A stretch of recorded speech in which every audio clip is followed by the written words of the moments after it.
لا حول ولا قوة إلا بالله العلي العظيم.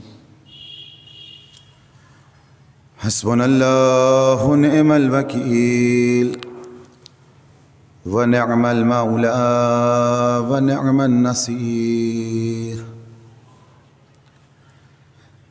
لا حول ولا قوة إلا بالله العلي العظيم.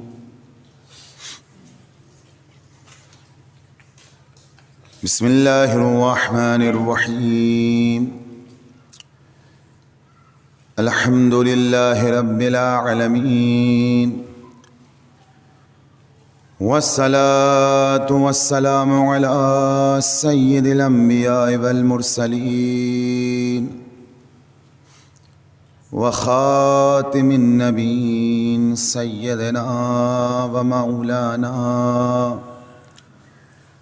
أبي القاسم محمد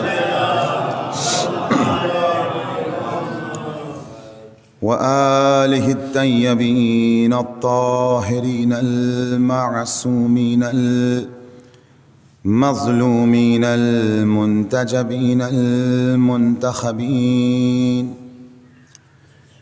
أما بعد، فقد سبحانه وتعالى في كتابه المبين وهو أصدق الصادقين وقوله الحق. بسم الله الرحمن الرحيم.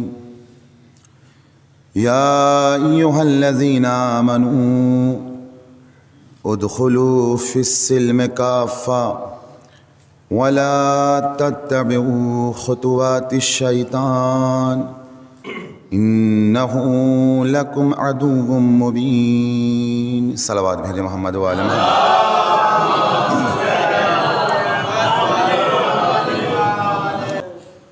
ذکر علی اور ذکر حسین کے بہانے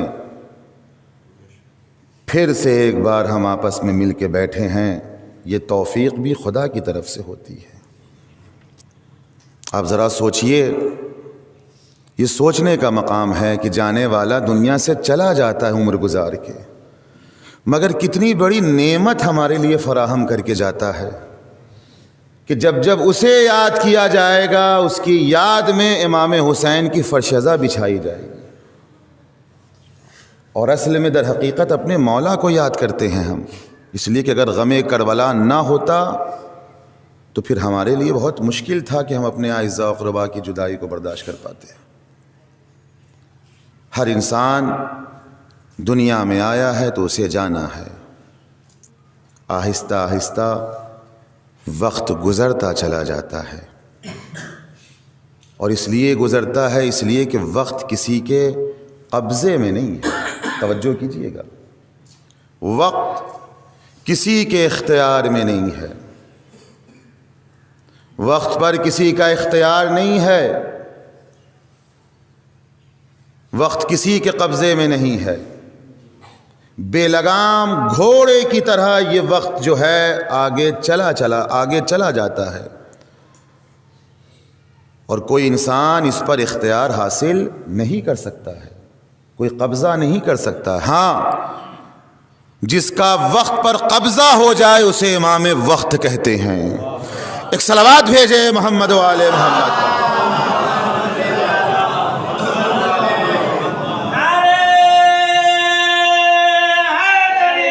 یا علی اللہم صلی علی محمد وعلی محمد. خدا ان آوازوں پہ رحمت نازل فرمائے. واقعاً یہ نعرہ ہے، یہ امام کی ولایت کا ایک حصہ ہے، جس نعرے کے ذریعے سے ہمیں تقویت، ہمیں قوت حاصل ہوتی ہے. تو میرے عزیزو، وقت کسی کے قبضے میں نہیں ہے، جس کے قبضے میں آ جائے اسی کو امام وقت کہتے ہیں. اٹھائیے، تاریخ گواہ ہے، از ابتدا تا انتہا دنیا اولین و آخرین میں آج تک کوئی وقت پہ سواری نہیں کر سکا ہے، کسی نے وقت کے گھوڑے پہ سواری نہیں کی ہے، کوئی انسان وقت کو اپنے مٹھی میں نہیں لے سکا ہے، نہ وقت پر مکمل طریقے سے وہ قبضہ کر سکا ہے۔ وقت چلا جا رہا ہے، وقت کا کام ہے آنا اور نکلنا۔ کوئی انسان یہ دعویٰ ہی نہیں کر سکتا ہے کہ ہم نے وقت کو اپنے مٹھی میں لے لیا، ہمارا اختیار وقت پر ہے۔ یہ صرف امام دعویٰ کر سکتا ہے، اس کے علاوہ کوئی اور دعویٰ نہیں کر سکتا ہے۔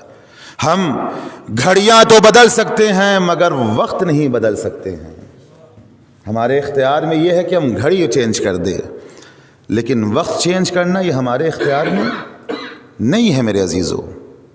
وقت اللہ کا ایک نایاب تحفہ ہے، اور تاریخ گواہ ہے کہ جن لوگوں نے وقت کی قدر کی ہے، سنیے گا میرے عزیزو، وہ انسان کسی بلند مقام تک پہنچا ہوا نظر آیا ہے۔ جن لوگوں نے بھی وقت کی قدر کی، اور جن لوگوں نے اس نعمت کی قدر نہیں کی، وہ بجائے بلندی سے پستیوں کی طرف چلے گئے۔ اللہ کی نعمت کی جن لوگوں نے قدر کی ہے، ان نعمتوں میں سے ایک اہم نعمت کا نام ہے وقت۔ وقت ایک بہت بڑی نعمت ہے۔ انسان سفر کر رہا ہے، آسمانوں پہ جا رہا ہے، تسخیر کائنات کا دعویٰ کر رہا ہے۔ توجہ کیجئے گا، تسخیر کائنات کا دعویٰ کر رہا ہے، چاند پر قدم رکھ چکا ہے، مریخ تک پہنچنے کی کوشش کر رہا ہے، مگر اس کے باوجود بھی ان ساری صورتحال میں انسان وقت کو اپنے قبضے میں نہیں کر سکا ہے۔ ساری چیز ہیں، آسمان تک پہنچ رہا ہے، چاند تک پہنچ گیا ہے۔ ذرا توجہ کیجئے کہ جب چاند پر پہنچ جانے کے باوجود چاند پر اختیار حاصل نہ ہو سکا، چاند پر قبضہ حاصل نہ ہو سکا، تو سورج کا مسئلہ تو بہت دور کا ہے، وہاں تو کوئی انسان پہنچ ہی نہیں سکتا ہے۔ اسی لیے شاید اگر غور کرے، توجہ کرے تو معلوم ہوگا کہ اللہ نے وقت کے نظام کو سورج کے ساتھ رکھا ہے، چاند کے ساتھ نہیں رکھا ہے۔ نہ تم سورج پر قبضہ کر سکو گے، نہ چاند، نہ وقت تک پہنچ سکو گے۔ ارے جب مجازی آفتاب تک انسان نہ پہنچ سکا تو حقیقی آفتاب رسالت تک کیا پہنچ سکے گا؟ صلوات بھیجے محمد و آل محمد پر۔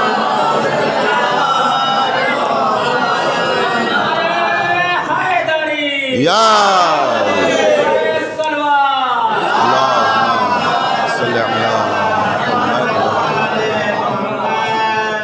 جب مجازی آفتاب تک انسان نہیں پہنچ سکا تو اس آفتاب رسالت تک کیا پہنچ سکتا ہے؟ غور کریں، تاریخ پڑھیں۔ اسی لیے اب بات آئی تو یہیں عرض کر دوں، میدان غدیر خم میں پیغمبر اسلام نے حضرت محمد مصطفیٰ صلی اللہ علیہ وآلہ وسلم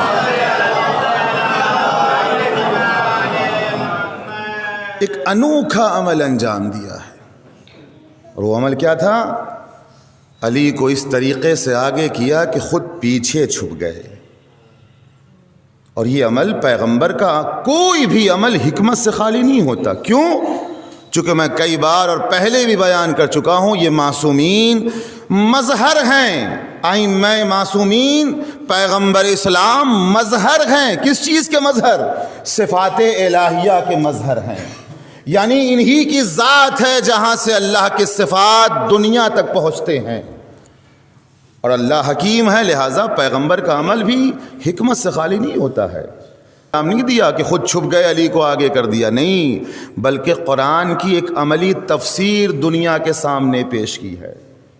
والشمس وضحاها والقمر اذا تلاها، تاکہ دنیا محسوس کر لے اور میدان غدیر خم کو کبھی بھول نہ پائے۔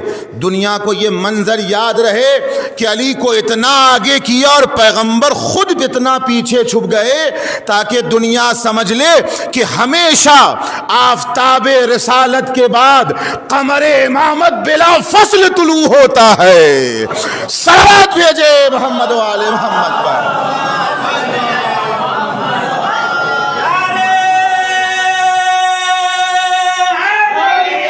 یا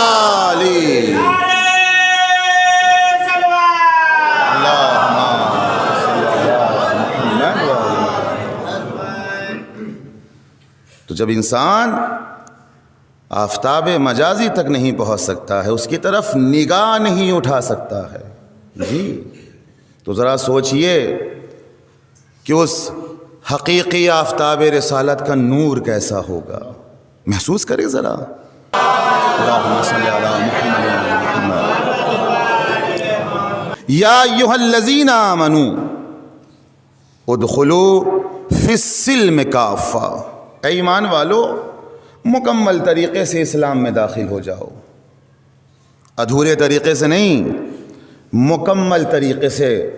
اور جب تم مکمل طریقے سے اسلام میں داخل ہو جاؤ گے تو یہ داخلہ تمہارا مکمل طریقے سے تمہاری ایمان کی پہچان بن جائے گا۔ اور جو لوگ آدھے طریقے سے داخل ہوئے وہ مسلمان تو ہو سکتے ہیں مگر مومن نہیں ہو سکتے ہیں۔ ایمان کی پہچان یہ ہے کہ تم مکمل طریقے سے اسلام میں داخل ہو جاؤ۔ کیسے داخل ہو؟ مثلا سورج گرہن ہے، نماز آیات واجب ہے۔ اب انسان اگر چاہتا ہے کہ وہ درجہ ایمان تک اپنے آپ کو پہنچائے تو اس پر ضروری ہے کہ وہ اللہ کے حکم کی مخالفت نہ کرے، بلکہ اس کے حکم پہ حکم کی تعمیل کر کے بتائے، پروردگارا تیرے ہر حکم کی تعمیل کر کے ہم نے یہ دنیا کو بتایا کہ ہم ہی مومن ہیں اور ہم ہی مکمل طریقے سے ایمان اور اسلام میں داخل ہو گئے ہیں۔ اور انسان اگر لغزشیں کرے، گناہ کرے، واجبات کو ترک کرے تو پھر یہ دخالت جو ہے یا انسان کا داخل ہونا یہ مکمل طریقے سے نہیں ہوگا بلکہ ادھورے طریقے سے ہوگا۔ بعض حکم کی تعمیل کرتا ہے اور بعض کو چھوڑ دیتا۔ نہیں، نماز آیات واجب ہے اور واجب عینی ہے،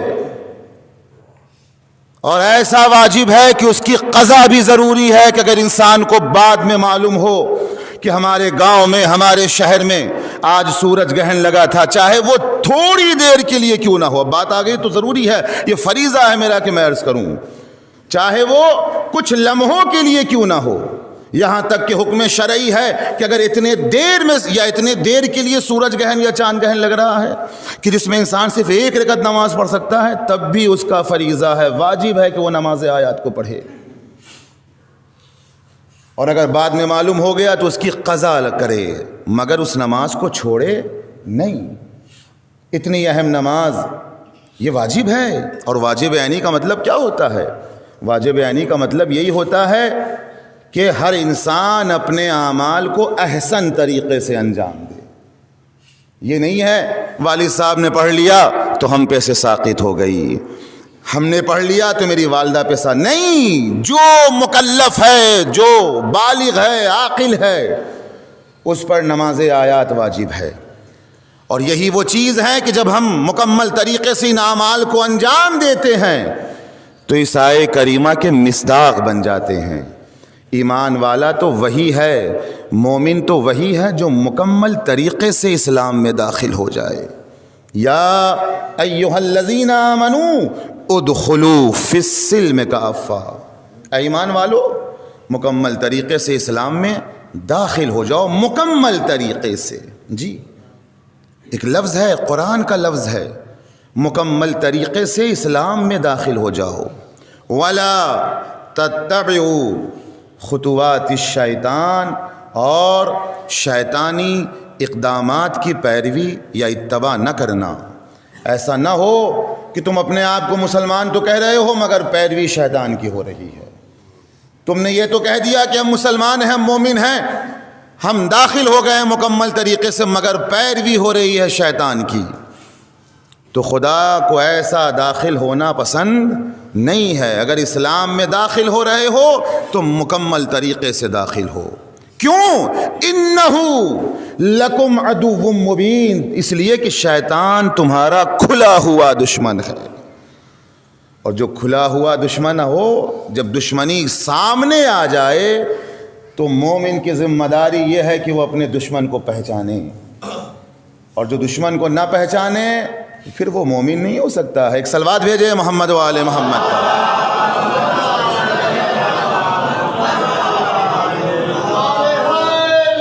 یا علی اللہم صلی علی محمد و آل محمد۔ ایک بلند ترین صلوات بھیجے محمد و آل محمد پر۔ اللہم صلی علی تو میں عرض کر رہا تھا کہ جب انسان حقیقی مجازی آفتاب تک نہیں پہنچ سکتا ہے تو پھر حقیقی آفتاب تک اور آفتاب رسالت تک کیسے پہنچ سکتا ہے؟ سورج نکلے اگر کچھ دیر تک انسان بس دیکھ سکتا ہے، اس کی شعاؤں کو، اس کے نور کو برداشت نہیں کر سکتا ہے۔ مجازی آفتاب ہے، مجازی نور ہے جی، لیکن انسان کے اندر یہ صلاحیت نہیں ہے کہ وہ اس آفتاب کی طرف آنکھیں اٹھا کر دیکھ سکے۔ تو ذرا سوچئے کہ اس نور حقیقی کا مقام کیا ہوگا، اور شاید یہی وجہ تھی، جملے کی قدر کیجئے گا، کہ موسیٰ جیسا نبی اس حقیقی نور کی تاب نہ لا سکا۔ امت تو مر گئی، دنیا سے چلی گئی، مگر نبی جو ہیں وہ غش کھا کے زمین پہ گر گئے۔ اور بتا دیا اللہ نے کہ جب عام نبی یعنی پیغمبر کو چھوڑ کے جتنے نبی ہیں، جتنے اس لسٹ میں داخل ہیں، جب وہ نور آفتاب اور نور آفتاب رسالت کو برداشت نہیں کر سکتے ہیں تو تمہاری حیثیت ہی کیا ہے کہ تم پیغمبر کے نور کو برداشت کر سکو؟ ایک صلوات بھیجے محمد و آل محمد۔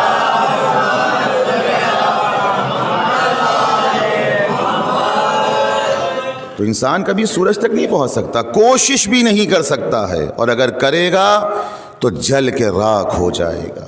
اس لیے کہ اللہ نے اس سورج کو آگ کی لپٹوں میں رکھا ہے، تم یہاں قریب ہی نہیں ہو سکتے ہو، تم اس سے نزدیک نہیں ہو سکتے ہو۔ اگر نزدیک ہونے کی کوشش کرو گے، قریب ہونے کی کوشش کرو گے تو جل جاؤ گے۔ جہاں سورج اور چاند کے معاملے میں انسان کی یہ حالت ہے، وہاں ایک چچا آج سے 1400 سال پہلے بھتیجے کے سامنے کھڑے ہو کے کہہ رہا ہے، میرے لال محمد، مکے والے آئے تھے اور آ کے کہہ رہے تھے کہ اپنے بھتیجے سے کہہ دو کہ ہمارے خداؤں کو برا نہ کہیں۔ تو جملہ سنیں گے؟ جہاں وہ زمانہ ترقی کا زمانہ نہیں ہے، آج تو زمانہ ترقی کا ہے ماشاءاللہ، جہاں انسان چاند تک پہنچ چکا ہے، مریخ تک پہنچنے کی کوشش کر رہا ہے، یہ ساری چیزیں ہیں۔ اور ایسے زمانے میں پیغمبر کیا کہہ رہے ہیں کہ چچا ان سے کہہ دیجئے، اب جب آئیں آپ کے پاس تو ان سے کہہ دیجئے کہ اگر میرے ایک ہاتھ پر چاند اور دوسرے ہاتھ پر سورج رکھیں تب بھی میں ان خداؤں کو برا کہنے سے باز نہیں آؤں گا۔ اللہ اکبر، یا رسول اللہ کیا کہہ دیا آپ نے؟ غور کریں۔ اور چچا بھی عجیب ہے، پلٹ کے یہ نہیں کہہ رہا ہے میرے بھتیجے کیا چاند اور سورج ہاتھ پہ کیسے آ سکتے ہیں؟ اور چچا نے، تاریخ گواہ ہے کہ جناب ابو طالب نے مکمل طریقے سے ایمان اور یقین رکھتے ہوئے بے عین ہی وہی جملہ مکے والوں کے سامنے دہرا دیا، اور تاریخ گواہ ہے مکے والے بھی چپ ہو کے، خاموش ہو کے چلے گئے۔ کیوں؟ چونکہ مکے والے بھی جانتے تھے کہ یہ کوئی عام آدمی نہیں ہے جی، اگر کہہ دیا ہے تو یہ ہو کر رہے گا۔ میرے عزیزو، ایسا تیور والا جملہ، لہجہ بدل گیا، تاریخ گواہ ہے، اور کہہ کے پیغمبر نے بتایا۔ توجہ کیجئے گا کہ اگرچہ حالانکہ تم نے میرے ہاتھ پہ نہ سورج رکھا نہ میرے ہاتھ پر چاند رکھا، مگر میرے ان جملوں کو یاد رکھنا کہ کچھ وقت کے بعد میں چاند کے 2 ٹکڑے کروں گا، میرا وسیع سورج کو پلٹائے گا۔ صلوات بھیجے محمد و آل محمد۔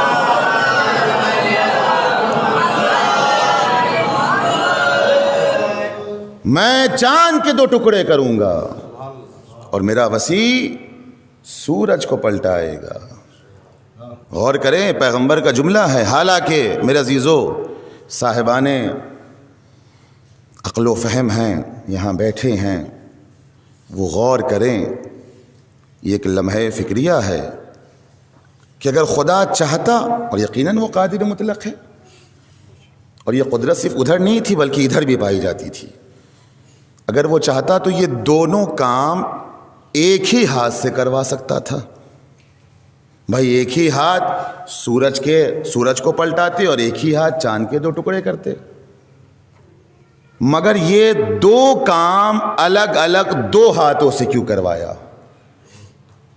آپ جانتے ہیں کیوں؟ اس لیے کہ اللہ جانتا تھا کہ میرا محبوب یہ کہہ چکا ہے کہ میرے ایک ہاتھ پر چاند اور دوسرے ہاتھ پر سورج رکھ دو، تو اب خدا اپنے محبوب کی باتوں کو جھوٹا کیسے ہونے دے گا؟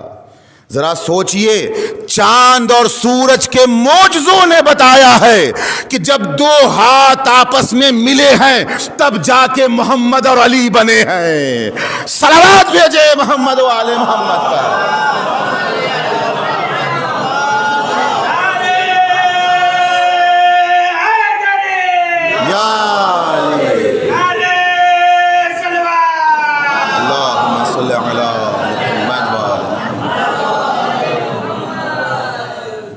جب 2 ہاتھ آپس میں ملے ہیں تب جا کے اللہ نے محمد اور علی کو بنایا ہے۔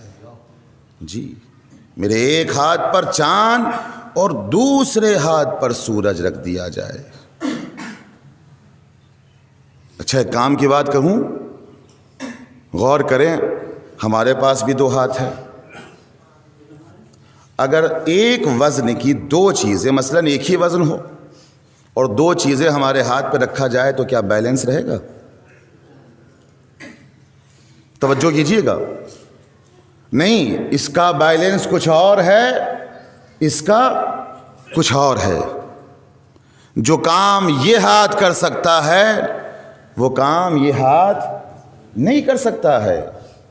جو لوگ اس ہاتھ کے عادی ہیں وہ اسی ہاتھ سے لکھ سکتے ہیں، وہ اسی ہاتھ سے اور بھی کاموں کو انجام دیتے ہیں۔ جو بھی داہنے ہاتھ کا عادی ہے مثلاً، وہ کیا کرے گا؟ جتنے بھی کام زندگی کے ہیں، چاہے وہ اشارہ کرنا ہو، زیارت پڑھنا ہو، سلام کرنا ہو، مثلاً لکھنا ہو، کھانا کھانا ہو، یا کسی شے کو، کسی چیز کو اٹھانا ہو، تو وہ سارا کام اسی ہاتھ سے کرے گا، اس ہاتھ سے نہیں کر سکتا ہے۔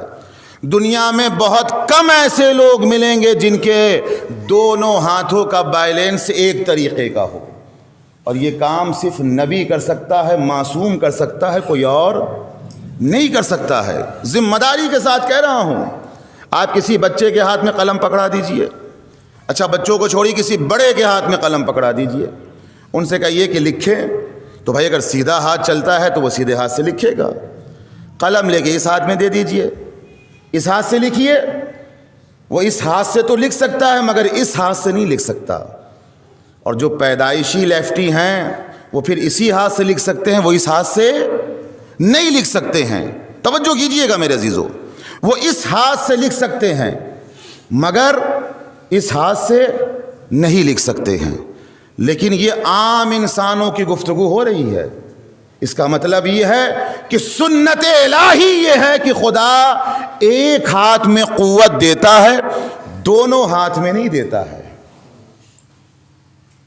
سنت الہی ہے یہ کہ وہ انسانوں کے ایک ہاتھ میں قوت دیتا ہے۔ خوب اگر دوسرے ہاتھ میں وہی قوت ہے تو پھر اس سے بھی لکھ کے دکھائیے، اس سے بھی وہی کام کر کے دکھائیے۔ یہ نہ کرنا اس بات کی دلیل ہے کہ جو قوت اللہ نے اس ہاتھ میں دی ہے وہ اس ہاتھ میں نہیں دی ہے۔ ایک ہاتھ سے لکھنا انسان کا ہنر نہیں ہے، عیب مانا جاتا ہے۔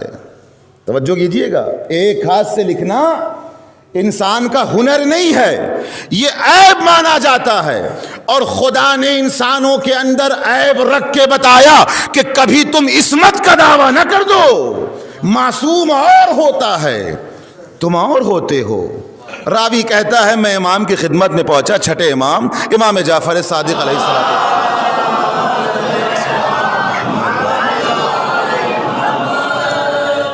امام کی خدمت میں گیا تو میں نے دیکھا کہ امام الٹے ہاتھ سے لکھ رہے ہیں۔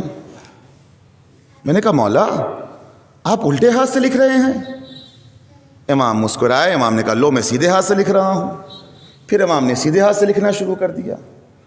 راوی کہتا خدا کی قسم جیسے الٹے ہاتھ سے لکھ رہے تھے ویسے ہی سیدھے ہاتھ سے لکھا، اور پھر امام نے ایک جملہ کہا کہ یاد رکھنا معصوم کا کوئی ہاتھ الٹا نہیں ہوتا ہے، معصوم کا کوئی ہاتھ الٹا نہیں ہوتا ہے۔ اب ایک روایت بھی پیش کر دوں تاکہ بات کی تائید ہو جائے، ایک صلوات بھیجے محمد و آل محمد پر۔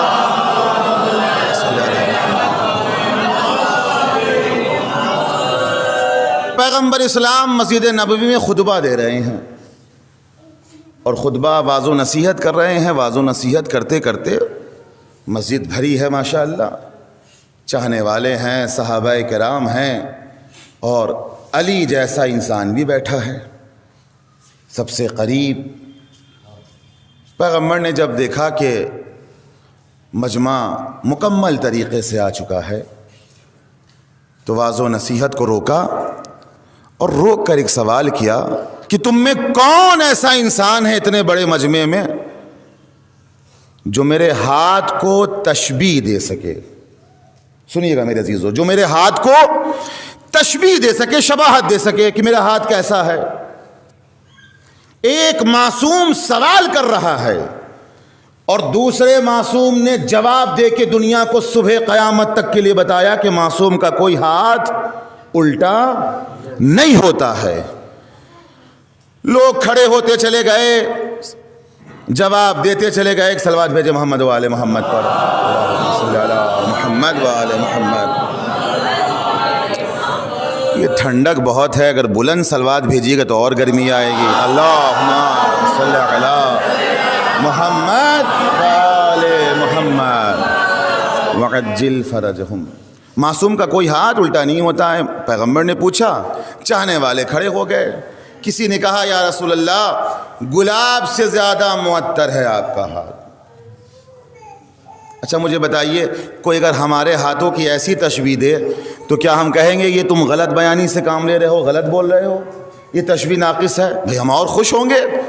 ماشاءاللہ گلاب سے زیادہ خوشبودار ہے، اگر کوئی کہہ رہا ہے تو یہ خوش ہونے کا مقام ہے۔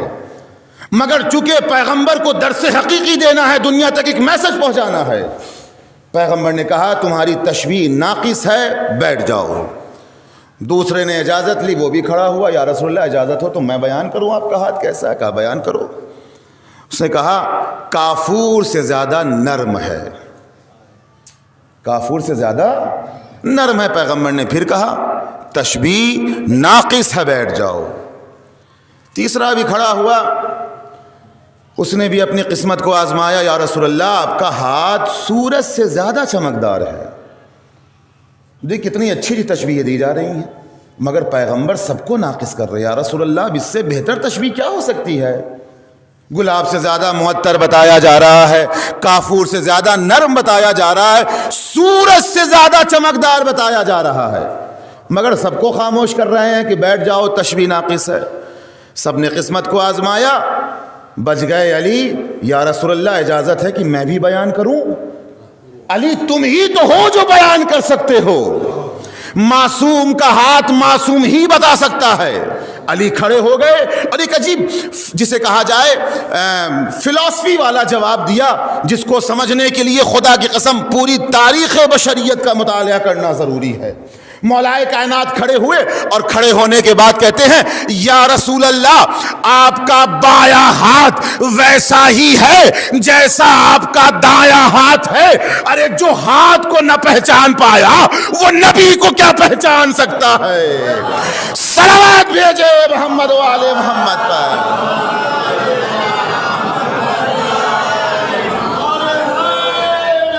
یا علی اللہم صلی علی محمد و آل محمد۔ تو معصوم کا کوئی ہاتھ الٹا نہیں ہوتا، اور معصوم کے ہاتھوں کی بات ہو رہی ہے، خدا کے ہاتھ کی بات نہیں ہو رہی ہے۔ خدا کا تو ہاتھ ہی نہیں ہوتا ہے۔ ہاتھ کس کا ہوتا ہے؟ جس کا جسم ہوتا ہے، جو جسم و جسمانیت سے منزہ ہو اس کا کوئی ہاتھ نہیں ہوتا ہے۔ مگر اگر میں ثابت کر دوں کہ خدا کا ہاتھ ہوتا ہے، اور وہ بھی روایات سے نہیں، حدیثوں سے نہیں، قرآن سے، تو پھر کیا کیجئے گا؟ بھئی قرآن آواز دے رہا ہے، قال یا ابلیس ما منعک ان تسجد، اے ابلیس تجھے کس چیز نے روکا ہے اسے سجدہ کرنے سے جسے میں نے اپنے ہاتھوں سے بنایا ہے، جسے میں نے اپنے ہاتھوں سے بنایا ہے۔ ہاتھوں سے بنایا ہے، جملے پہ غور کریں، یدیا کا جملہ ہے، جسے میں نے اپنے ہاتھوں سے بنایا ہے۔ اس کا مطلب یہ کہ خدا کا ایک ہاتھ نہیں ہوتا ہے، دو دو ہاتھ ہوتا ہے۔ اللہ خود ہی تو کہہ رہا ہے قرآن میں کہ ابلیس تجھے کس چیز نے منع کر دیا اسے سجدہ کرنے سے جسے میں نے اپنے دونوں ہاتھوں سے بنایا ہے۔ تو اس کا مطلب یہ ہے کہ خدا کا بھی ہاتھ ہوتا ہے۔ اب مجھے نہیں پتا کہ ہوتا ہے کہ نہیں ہوتا، لیکن یقین تو یہ ہے کہ جب جس کا جسم نہیں ہوتا اس کا ہاتھ بھی، اس لیے کہ خدا ان سب سے پاک و پاکیزہ ہے، وہ منزہ ہے۔ مگر اگر وہ کہہ رہا ہے قرآن میں تو پھر جائزہ لینا پڑے گا، جستجو کرنی پڑے گی، پھر یہ دو ہاتھ ہیں کون سے جو خمیر آدم کو گوندھ رہے ہیں؟ دنیا بتائے تو آخر آنے والے نے سوال کیا امام سے، امام نے کہا ڈھونڈو، قرآن پڑھو، اس کے بعد معلوم ہوگا۔ اور امام نے پھر ایک اشارہ بھی کیا جنگ خندق کی طرف۔ جنگ خندق ہو رہی ہے اور خود امام نے اشارہ کیا اور بتایا کہ دیکھو ان دو ہاتھوں کو پہچانو، اگر انہیں نہ پہچان پائے تو پھر قرآن کی آیتوں کو سمجھنے میں مشکل آئے گی۔ کہا جنگ خندق ہے، ملاحظہ فرمائیں، پیغمبر فاقہ ہیں، بھوکے ہیں، اور یہ بھوک ایک دو دن کی نہیں ہے، 3 دن کے فاقہ ہیں پیغمبر، اور عالم یہ ہے کہ پیٹ پر پتھر بندھا ہوا ہے۔ تاریخ اٹھائیے پڑھیے، پیٹ پر پتھر بندھا ہوا ہے۔ جناب جابر ابن عبداللہ انصاری، حدیث قصہ والے جابر، قریب آئے اور کہا یا رسول اللہ بھوکے ہیں؟ کہا میں 3 دن کا فاقہ ہوں۔ گھر گئے، کچھ دیر کے بعد گھر سے آئے، کہا یا رسول اللہ دوپہر کا کھانا ہمارے گھر پہ کھائیے گا۔ پیغمبر نے کہا ٹھیک ہے ہم آئیں گے۔ جناب جابر آئیں اور مہمان نوازی میں لگ گئے، مصروف ہو گئے۔ ران نہیں، تاریخ کے جملے ہیں، کتاب پڑھیے۔ بکرے کی ایک دستی، دستی کسے کہتے ہیں؟ اگلے حصے کو، اور ران کہتے ہیں پچھلے حصے کو۔ پوری تاریخ اور ذمہ داری کے ساتھ کہہ رہا ہوں، نبی نے کبھی جانور کے پچھلے حصے کا گوشت نہیں کھایا ہے، ہمیشہ دستی کو اپنی خوراک بنائی ہے۔ جناب جابر جانتے ہیں، مزاج نبوت کو پہچانتے ہیں، مزاج عصمت کو پہچانتے ہیں۔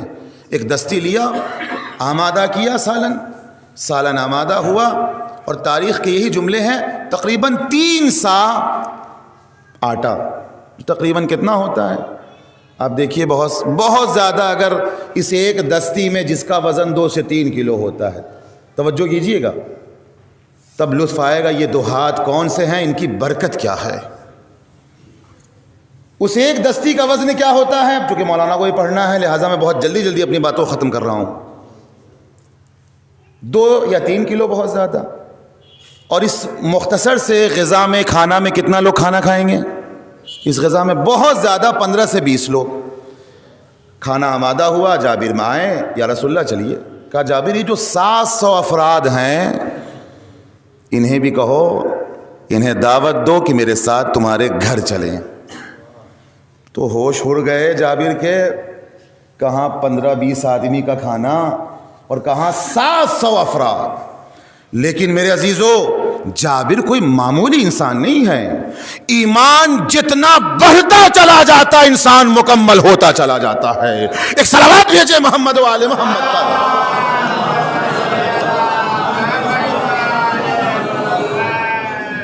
کوئی اور ہوتا تو گھبرا جاتا. بات آ گئی تو ایک اصلاحی طور پر ایک جملہ کہہ دوں. ہم کسی کو دعوت دیتے ہیں, وہ بیچارہ ایک آدمی کو ایکسٹرا لے آتا ہے تو ہمارے ہوش اڑ جاتے ہیں, دماغ خراب ہو جاتا ہے. بتائیے ہم نے 2 کو پوچھا, یہ 3 کو کیوں لے کر آئے ہیں؟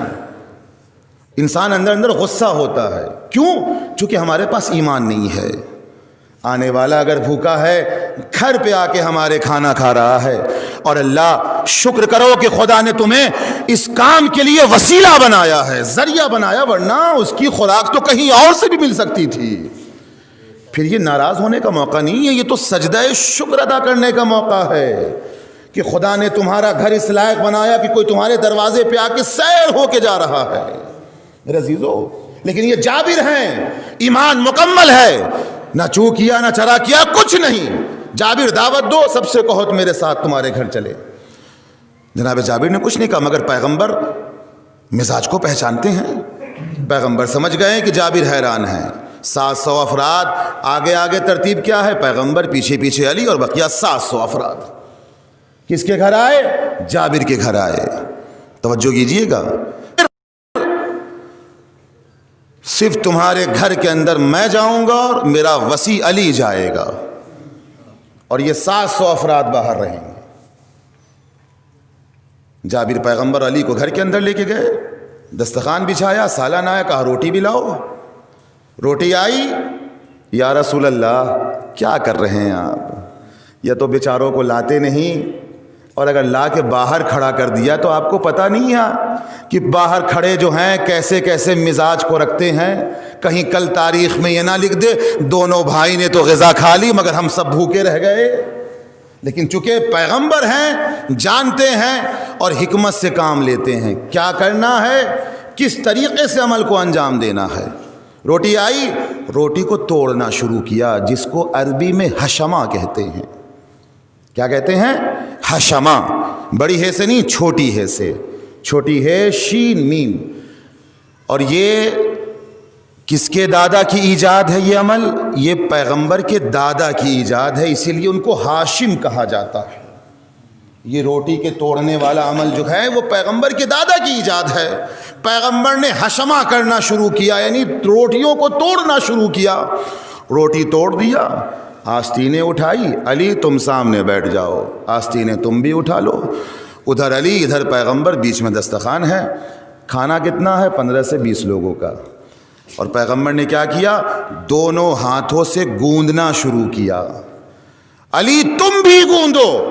2 ہاتھ پیغمبر کے لگ رہے ہیں اور غذاؤں کو گوند رہے ہیں, اور 2 ہاتھ علی کے ہیں, یعنی دونوں ہاتھوں نے گوندنا شروع کیا. جب کھانا گند چکا تو جابر سے کہا, جابر 10-10 افراد کو اندر بلاؤ, نہ 11 آ پائیں نہ 9 آ پائیں, 10-10 آئیں. کھاتے گئے, واپس چلے گئے, یہاں تک کہ جابر خود راوی ہیں, خود گواہ ہیں. 700 افراد نے کھانا کھایا, پیغمبر نے کھانا کھایا, علی نے کھانا کھایا, میں نے کھانا کھایا, مگر غذا جیسا تھا جیسی تھی, یعنی غذا جس کنڈیشن میں جس حالت میں تھی اسی طریقے سے باقی رہ گئی, اس میں کوئی کمی نہ آ پائی.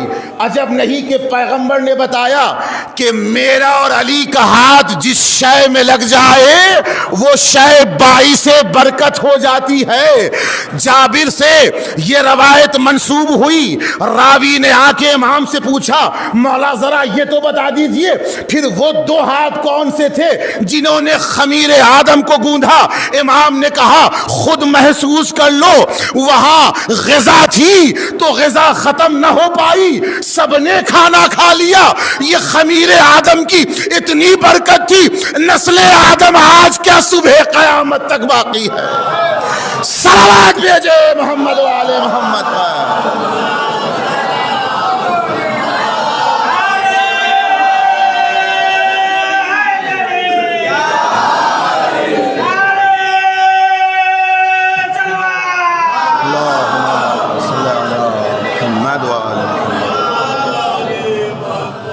یہ 2 ہاتھوں کی برکت ہے, محمد اور علی کی برکت ہے.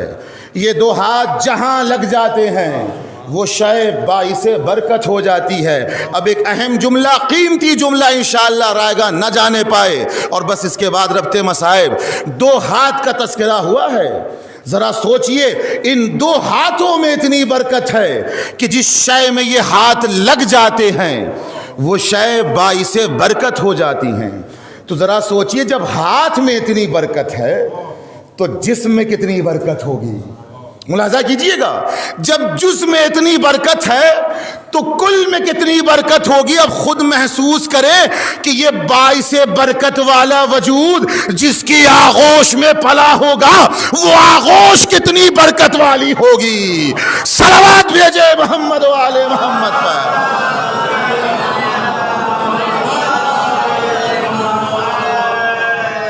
یہ اس آغوش ابو طالب کی برکت ہے کہ آج تک نسل عصمت باقی ہے. کوئی ہے معصوم جو پردہ غیب میں بیٹھا ہے، جو پیغمبر کے ساتھ ساتھ ابو طالب کی نیابت بھی کر رہا ہے اور بتا رہا ہے کہ دیکھو ہم ہی وہ ہیں جو باعث برکت ہیں. چاہے ہمارا وجود ہو، ہمارا جز ہو یا ہمارا کل ہو. لعاب اگر کسی کو مل جائے تو وہ شفا ہو جاتا ہے، شفا یاب ہو جاتا ہے. سوچئے ہر جز کو اگر آپ ملاحظہ فرمائیں، اللہ اکبر، اگر کسی کو ذرہ برابر بھی لعاب عصمت مل جائے تو وہ کئی زبانوں کا مالک ہو جاتا ہے. برکت دیکھیں آپ، خدا کی قسم.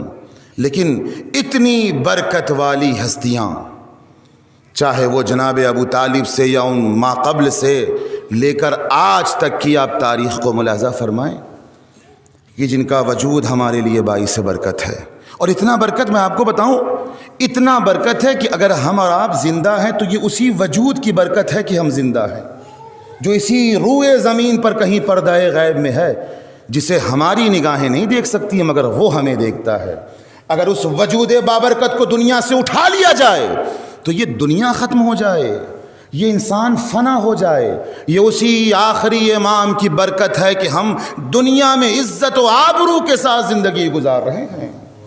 لیکن میرے عزیزو، اگر باعث برکت بھی ہے تو واقعاً ایک طرف دیکھا جائے تو پھر باعث غم بھی ہے کہ ایسا وجود جو بابرکت وجود ہے اسے تو دنیا میں نگاہوں کے سامنے ہونا چاہیے، مگر خدا جانتا ہے کہ جس طریقے سے اس امت نے، ان لوگوں نے اپنے ما قبل کے لوگوں پہ ظلم کیا ہے، ما قبل کے معصوموں پر ظلم کیا ہے، اسی طریقے سے یہ اس پر بھی ظلم کریں گے. اور ہے تاریخ بھی ہے کہ جب امام ظہور کریں گے تو امام کو بھی قتل کیا جائے گا. ایک ماں کی سال ثواب کی مجلس ہے، ایام فاطمیہ بھی قریب ہوتا چلا جا رہا ہے.